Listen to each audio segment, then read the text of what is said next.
I'm Master Saturn. Thank you for joining me for another in our ABCs of BDSM series. If you noticed the last several different episodes, we've been having a few audio issues, and we hope we have them resolved today. So leave us a comment and let us know how we're doing on that. We had some problems with our broadcasting software, and it just wasn't doing audio like we wanted it to do. But I think we have it figured out. So we take great care when we teach to distinguish activity roles from identities.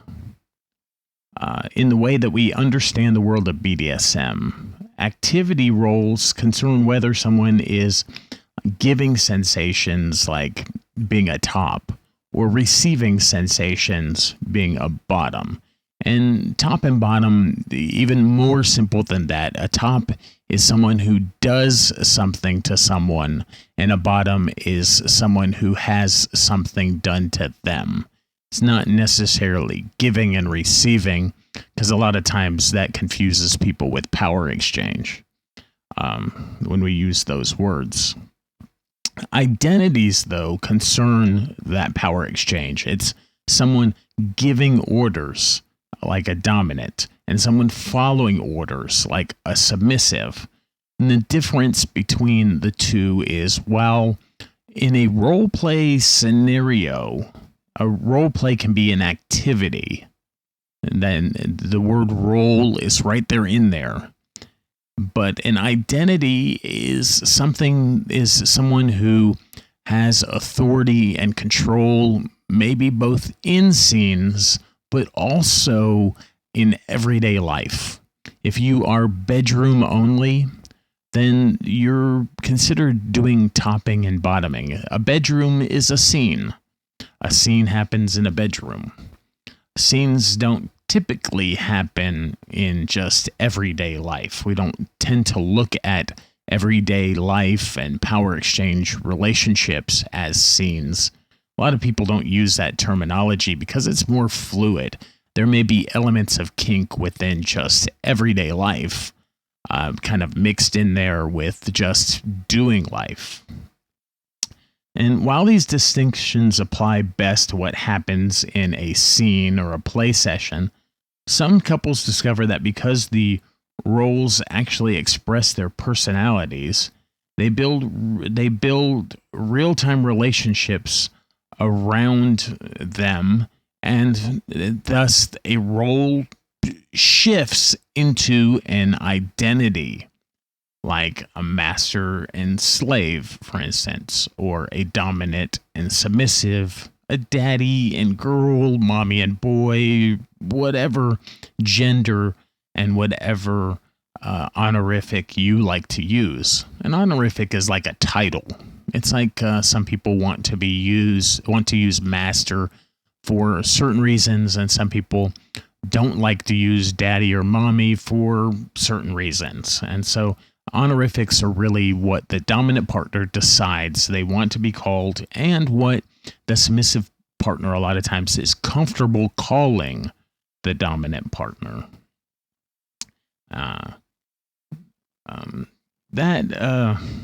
That's really power exchange is really not what we're going to talk about a lot in the ABCs. There's a lot of material. We cover it in other aspects. If you look back in our podcast archives and find our BDSM Summer School series, you'll find where we go through the acronym BDSM, and bondage and discipline. The B and the D have a lot to do with all aspects of mental and physical bondage that leads to controlling and being controlled in a power exchange relationship. And the D, the discipline, is all the training and all of the protocols and all of the rules with all of the consequences and all of the rewards and all of the etiquette and all of the service and just all the aspects of what make up a power exchange relationship are in that D. For tops, those doing the action, we want to offer you the wisdom to know how to proceed ethically in your, in your local community. For bottoms, those receiving or having an action done to them, we want to offer you the knowledge about how to play safely. And so those are two of the main concerns that you want to, if you're planning on doing more topping, then you definitely want to look into ethics and how to ethically do things to people and how to ethically navigate our local community. That's an often overlooked aspect. And if you're a bottom having something done to you, you definitely want to check out safety and how to safely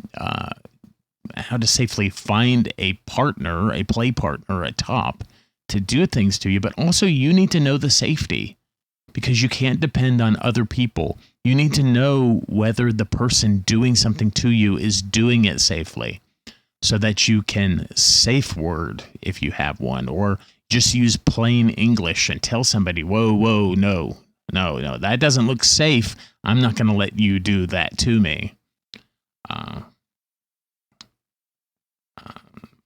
We suspect that you already realize that there's a lot going on in our culture that you only recently knew existed, if you're new. Also, you probably have some sense that you're at the front end of a personal project called I'm interested in having a great experience with BDSM, and perhaps you're feeling a little overwhelmed. We've all kind of been there. Then that's what it's like when you look at a culture from the outside. That's why we use the term culture. It's more than just a lifestyle. It's more than just how we live, but we have our own culture within the BDSM community. Our culture sometimes, well, it may include things like swinging. It oftentimes has different philosophies of how we do things than that culture. And so other cultures may do things differently. And by the culture, we don't mean ethnicity. We just mean a certain culture that includes all of us that are involved in BDSM. And so, why are you interested in becoming involved with BDSM? That's a good question.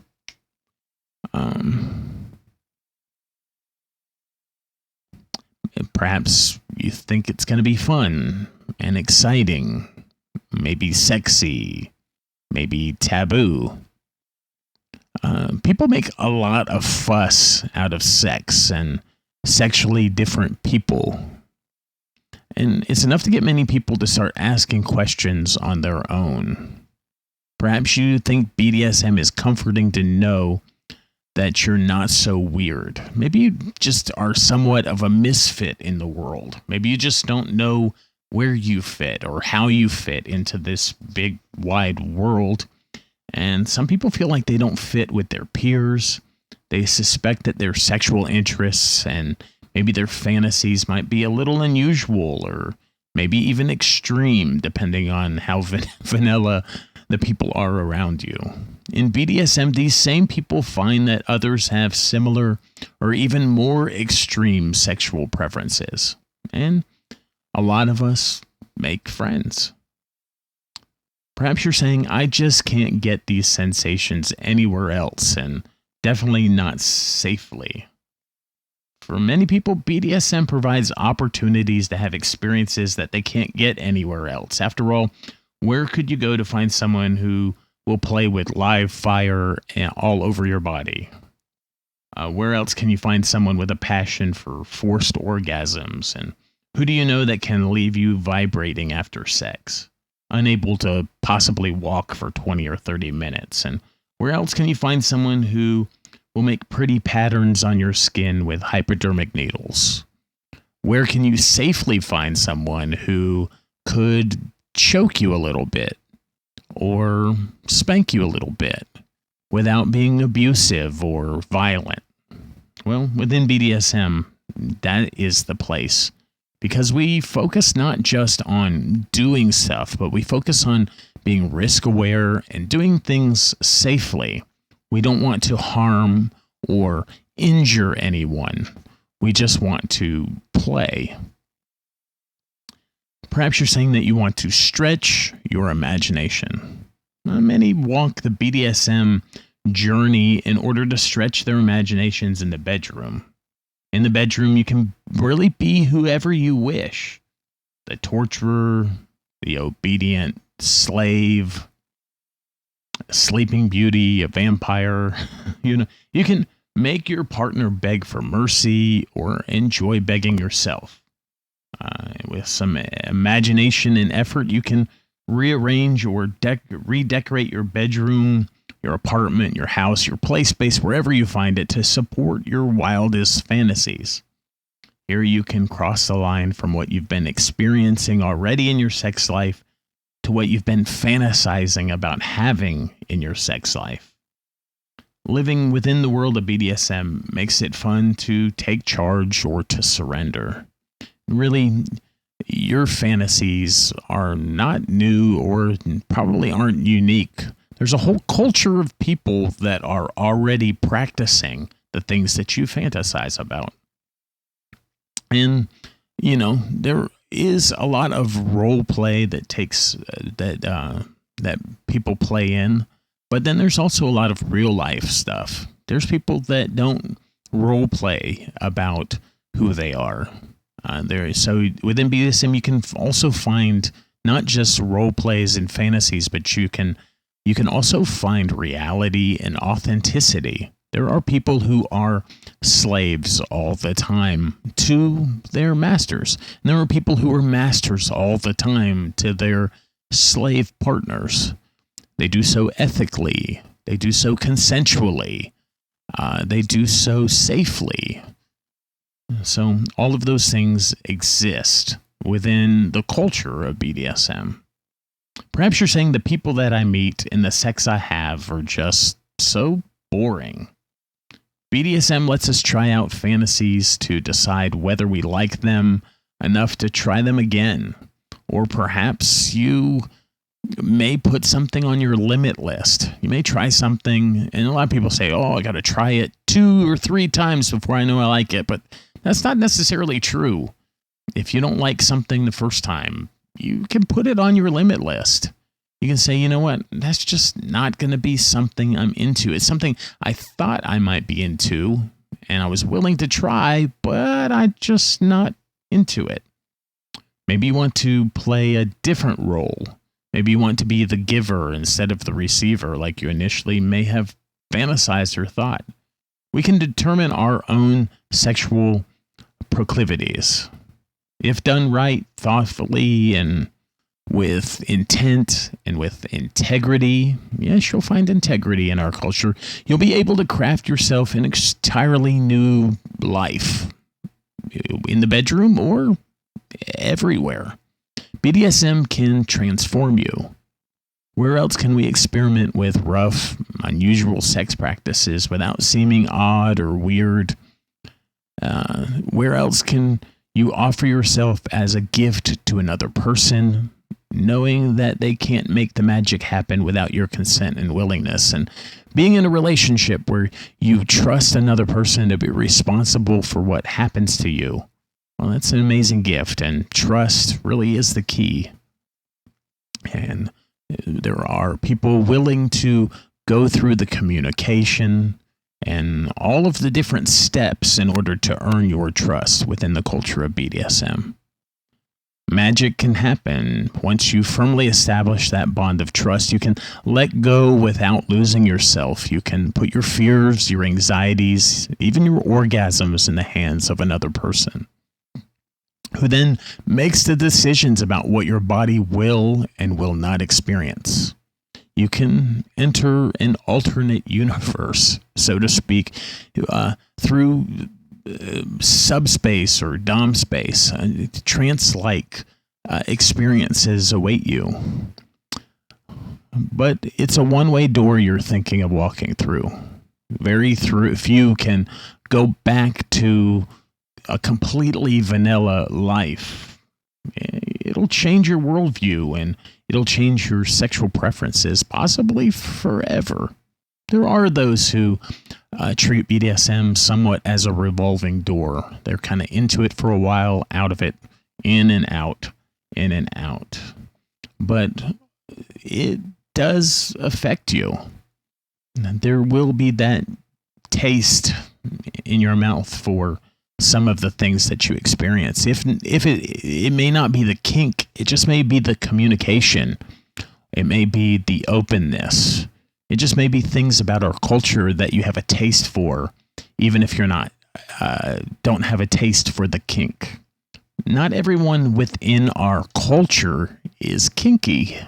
Yeah, you heard that right. Not everybody within BDSM is inherently kinky. There are types of power exchange relationships and relationships in general that look rather vanilla from the outside, that don't involve a lot of kink, but they involve giving and receiving control. As a bottom, you'll experience incredibly heightened sensations. You'll become hyper-aware, possibly of every inch of your body, once you realize that you're unable to control what happens to you. It's amazing and addictive, possibly. There's a fine line between pleasure and pain. A skilled top can enable you to ride that fine line and take you to greater heights than you've previously imagined. So, next time we'll talk a little bit about discovering who you are. But you're standing at the precipice of a giant culture, and we invite you to become a part. The best way is to reach out to your local community. We generally tell people to go ahead and make a profile on FetLife, FetLife.com. Be authentic with who you are and where you are right now. Don't make yourself a target, though. Just put that you're exploring. That'll be a good moniker for you. You're exploring, and just tell people that you're there. You're exploring the culture. You're looking to learn and engage your local community through events. And then begin to look for events in your local area, something like a munch. A munch is a vanilla type gathering in a vanilla place where no play takes place, but that you get together and you talk about kink in general. It's a pretty safe space, and perhaps think about RSVPing and see what's available in your local area or in your more regional area. If you live in a smaller town, there may be a big city nearby that has more regular events, and it may be worth the occasional drive to go to one of these events. I'm Master Saturn. Thank you for joining me for this BDSM United podcast, where we talked a little bit more about the ABCs, and the big C here being the culture of BDSM. You can find all of our resources at www.bdsmunited.com. It's been a joy speaking with you, and I'll talk with you again soon. Again, be sure to let us know, comment on the platform that you're listening on. Let us know if we've fixed these audio problems well enough for you. We've been working on it. We're trying. Hopefully this sounds a lot more awesome than it has previously. Put a lot of work into this podcast, trying to make it as best as we can. That's part of being a master, is trying to achieve mastery in all areas of life. Again, it's great speaking with you. Talk with you again soon.